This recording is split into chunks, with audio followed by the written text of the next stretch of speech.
Biasa kita ngobrol, aku suka cek handphonenya. Tutorial makeup, edisi makeup wisuda. Beli yang lain aja nggak sih orang? Nih malah disengajain nih pengen beli popcorn ya Oke teman-teman semuanya, jadi dari video-video sebelumnya sudah pastinya media komunikasi massa ini berdampak pada diri manusia, baik itu dampak positif atau dampak negatif. Nah, sebelum memasuki materinya, sebelum kita membahas apa itu dampak positif dan negatif dari media komunikasi massa itu, saya akan menjelaskan sedikit mengenai media komunikasi massa dari menurut beberapa ahli. Di sini saya akan menjelaskan John Robert Bittner. Jadi John Robert Bittner ini mengatakan bahwa mass communication is mass communicate through a mass medium to a large number of people. Jadi artinya dalam hal ini pesan yang disampaikan melalui media ke massa yang banyak. Massa itu berarti banyak, semua orang gitu. Kemudian selanjutnya ada definisi menurut Jalaluddin Rahmat. Jalaluddin Rahmat ini sebenarnya referensi lama pada buku di tahun 1991. Jalaluddin Rahmat ini mengatakan bahwa komunikasi yang ditujukan kepada massa dengan menggunakan media elektronik khususnya televisi. Di sini ada yang perlu digarisbawahi teman-teman, mengapa Jalaluddin Rahmat mengatakan khususnya televisi. Jadi pada saat itu satu-satunya media yang digunakan untuk menyebarkan informasi kepada massa itu hanya ada televisi. Berbeda dengan zaman kita sekarang ini, zaman yang masih makin berkembang. Banyak sekali media-media yang jauh lebih efektif dari televisi karena kita kan zamannya semakin maju dan berkembang.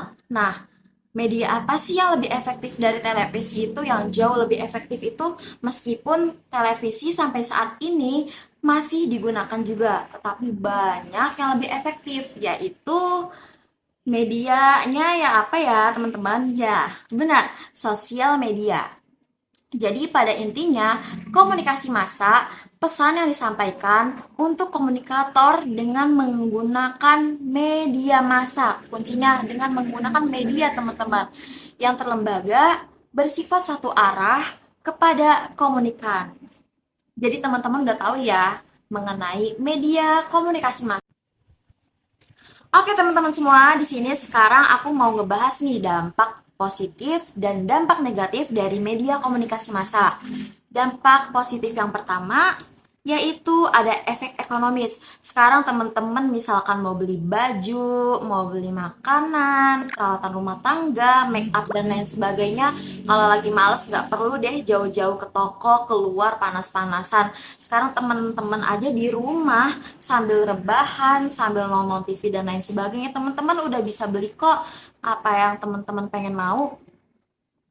Misalkan teman-teman mau beli baju, itu kan lewat kayak online shop. Sekarang udah banyak ya teman-teman, udah nggak asing ya sama aplikasi online shop, tinggal cari apa yang teman-teman mau, terus masukin troli, check out, ngelakuin pembayaran, dan pembayaran itu juga sekarang nggak perlu ribet karena di aplikasi itu kadang udah ada yang bisa transfer lewat Dana, terus bahkan bisa COD yang dimana barang itu datang nanti teman-teman tuh bayar di tempat kayak gitu.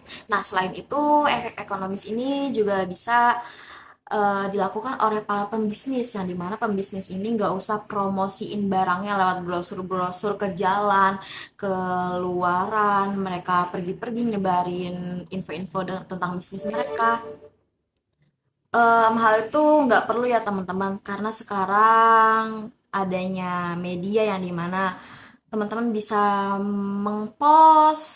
memposting hasil bisnis teman-teman, memposting lewat status WhatsApp, di-share ke grup-grup dan lain sebagainya. Itu udah bisa menghasilkan uang teman-teman. Dengan disertakan caption yang menarik akan bisa menarik perhatian masyarakat, baik itu di Instagram, di WhatsApp, TikTok, dan bahkan sekarang ada live shop gitu yang jualan lewat live kayak di TikTok Shop atau di IG dan lain sebagainya.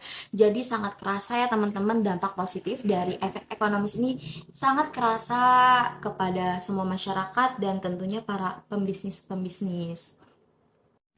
Oke teman-teman, jadi yang kedua dampak positifnya itu ada efek sosial. Efek sosial itu kayak gimana sih? Misal, aku ambil contoh dari sebuah influencer ya. Misalkan ada sebuah influencer yang dia itu selalu mengekspos gaya hidupnya.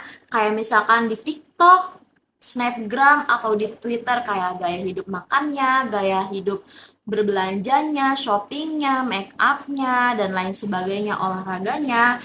Pasti hal itu akan membentuk persepsi baru yang dimana tentang cara hidup sejalan dengan idola dari para penerima pesan. Jadi seperti kita orang biasa, jadi penerima pesan tuh kita kayak akan mencontoh gaya hidup dari influencer tersebut. Kayak misalkan kayak gini, aku make upnya mau kayak influencer A aja deh biar cantik kayak dia. Jadi kita sebagai orang yang penerima pesan mengikuti gaya hidup dari influencer yang kita idolakan tersebut teman-teman. Jadi gitu ya dari dampak positif efek sosial dan dan walaupun efek itu ada yang positif dan ada yang negatif, tergantung kita si penerima pesan bisa mengelola hal tersebut. Oke teman-teman lanjut, dampak positif yang ketiga itu ada perasaan terhadap jenis media. Jadi kayak gimana sih maksudnya? Apapun yang terjadi pada sosial media itu boleh menjadi sangat penting juga bagi kita masyarakat luas loh teman-teman. Kayak misalkan teman-teman udah nggak asing, pasti udah nggak asing dengan kata viral. Tadinya itu kata viral nggak ada. Terus habis itu karena ada sebuah influencer atau selebgram yang membuat atau mengangkat sebuah tren yang dimana tren itu menjadi viral. Habis viral, ada yang mengikut tren itu, ada juga yang enggak. Dan banyak juga yang beranggapan seperti tren itu seru banget, kita harus ngikutin tren itu. Terus misalkan ada juga psikiater yang mengungkapkan bahwa tren itu tuh nggak baik buat diikutin karena ada juga yang berdampak ke mental seseorang. Jadi setiap tren itu nggak semuanya harus diikutin. Yang buruk, yang menurutnya buruk, yang nggak usah diikutin. Kalau misalkan yang menurutnya baik itu boleh teman-teman. Dan juga misalkan ada juga para ulama yang mengatakan bahwa tren prank gitu, kayak prank-prank itu nggak boleh, itu tuh kayak menjebak manusia. Jadi tren-tren tuh nggak boleh diikutin. Jadi muncullah pendapat, muncullah asumsi yang berbeda dari banyak orang ketika tren itu viral. Ada yang beranggapan A, B, ada yang beranggapan C. Oke, jadi ketika tren itu viral, maka ada sebagian orang yang berasumsi baik, ada yang berpendapat juga enggak. Misalkan orang ini berpendapat A, B, yang ini C, D lah segala macam. Jadi ketika tren itu diangkat oleh influencer, maka menjadi viral. Nah, jadi gitu teman-teman dari perasaan terhadap jenis media. Jadi setiap orang punya perasaan masing-masing untuk menganggap tren itu baik atau enggak, seru atau enggaknya. Enggak semua orang suka tren itu gitu. Terus habis itu, oh ya, pokoknya dari tren-tren itu semua yang influencer angkat, semua yang diviralkan itu pastinya udah dianggap penting oleh masyarakat. Nggak semua sih, mungkin ada yang ya sekedar tahu aja dan nggak ikut-ikutan kayak gitu. Kemudian selanjutnya dampak negatifnya teman-teman.